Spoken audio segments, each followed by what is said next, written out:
जोंनि अन्थाइबारि माइ क्लाबनिफ्राय नैबेखौ होनाय जादों जे दानि 21 दिनाव जे सरकारा लकडाउन होदों बेनिफ्राय ओंखारनो होआखै खामला मावग्राफ्रा मावनो मोनाखै सोरबा दिन हाजिरा दखान हाथाइ बाजार होग्राफ्रा होनो मोनाखै न'आव थाबाय थानानै इनकामा गैया दा नैबेखौ जोंनिफ्राय अन्थाइबारि माइ क्लाबनिफ्राय बेखौ एसे राननानै होदों जायफ्रा माइ गाया बा बिदिनो खामला मावना जायो दखान हाथाइ बाजार होना जायो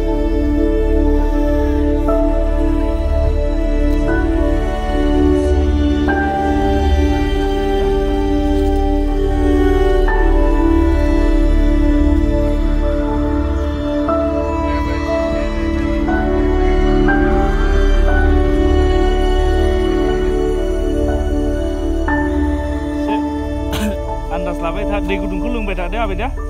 दै गुदुंखौ लों आनै जायो दा नोंखौ